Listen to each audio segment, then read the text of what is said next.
Welcome back to our special here on the First TV, Lost Civilizations. Excited to talk with our next guest. Now listen, we have guests on the show from time to time that have different names, and they'll like tell me the name, like the right pronunciation. No, I'll ask them their name and they'll be like, yeah, that's close enough. I was like, no.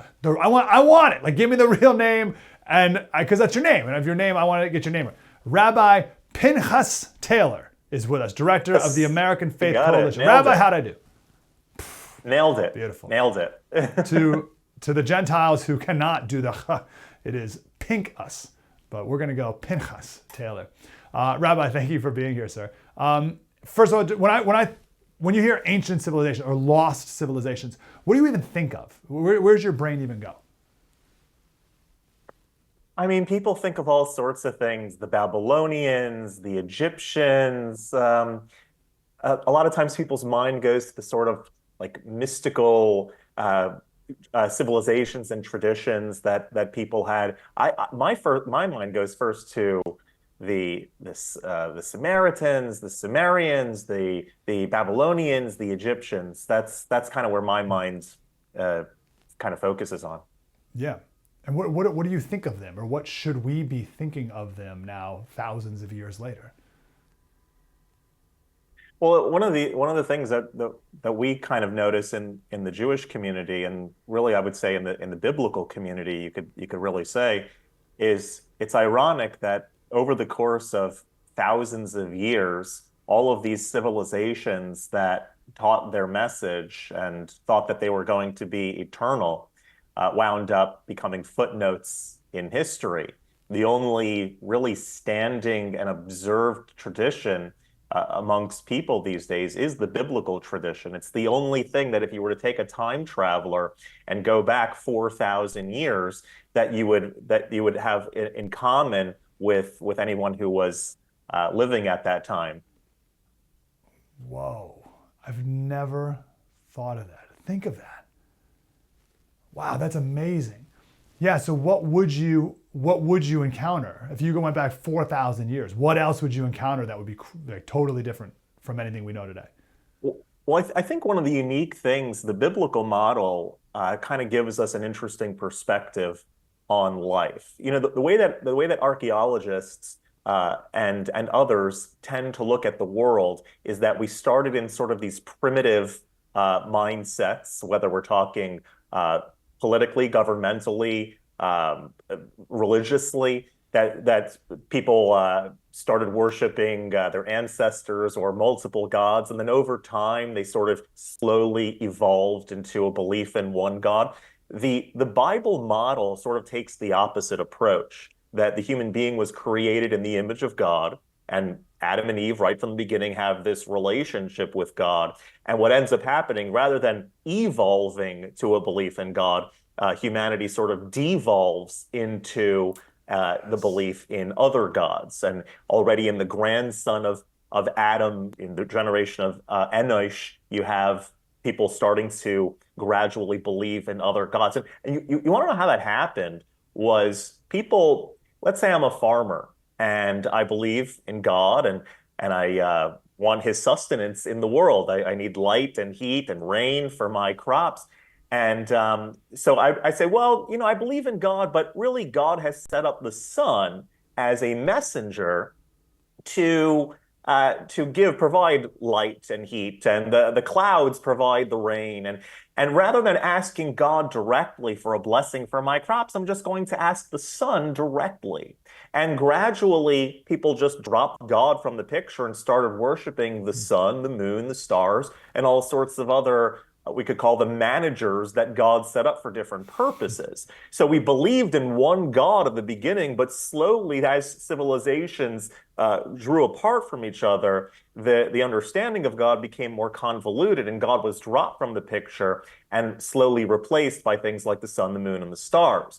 All of these other ancient civilizations that we talk about, they had as the center of their religion things like the sun, the moon, the stars. Those played significant roles. I would call them like the managers. But we, as Bible believers, we believe in the CEO, let's say. We go right to the CEO. We don't have to waste our time with the managers, even though God set them, to have a role in creation. We stick with the CEO. And I think that's probably the secret of our survival as Bible believers, is that the other faiths, they sort of lost out because of their attribution to the managerial staff. If you stick with the CEO, if you stick with the king, you're in for the long haul. That's great. I just love the idea that it's really, as you said, the only one that's lasted for these thousands of years. That should be a great testament to its truth. Let's take a couple minutes here and talk about the flood. I guess my first question is, what was civilization like before the flood? And then the fact that there are hundreds of flood stories around the world. We mentioned this in the opening. A lot of atheists will take that to believe that, oh, the Noah flood is just another silly story. What do you interpret that to be? Even secular historians will acknowledge that the worldwide traditions of an ancient flood does sort of indicate that that something happened. They may disagree on the exact dynamics of what that looked like, and that it wasn't maybe necessarily the biblical way, but even secular historians, I think, have to acknowledge that some big flood event took place. Another thing that kind of indicates that as well is that if you look across the world, even in the highest mountains, Mount Everest itself has fossilized sea creatures. That there are marine animals fossilized.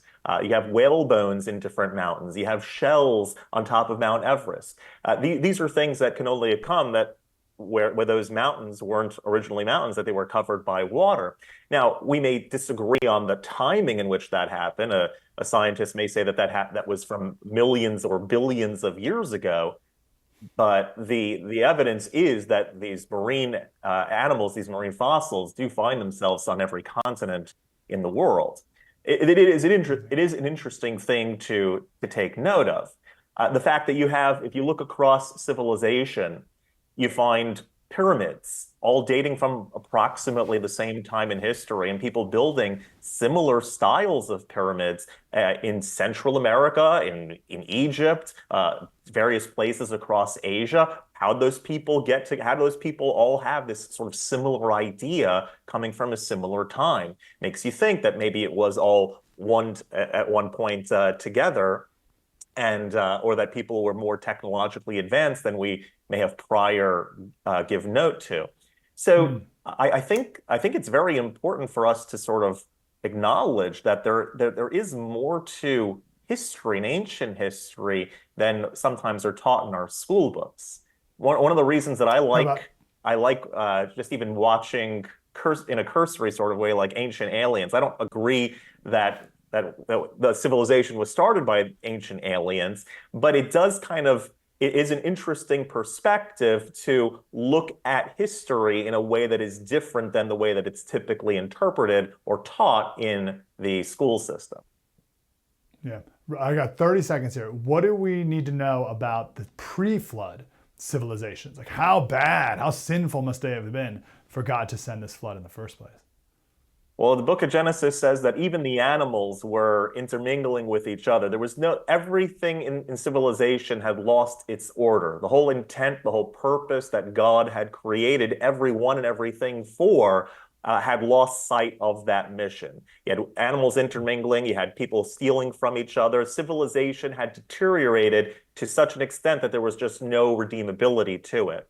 And I think the message for us should be that when we find ourselves in a society that sometimes it feels like civilization around us is all coming crashing down, that the floodwaters are just too big, that civilization is deteriorating, everyone has a responsibility to make their home into an ark, a place that is a safe haven, a place that is full of godly energy and good values, a moral code. And even if the world comes crashing down around as a civilization, you know that in your ark and the people that come in your ark and the people that are influenced by your ark, that they will have they will maintain that connection forevermore.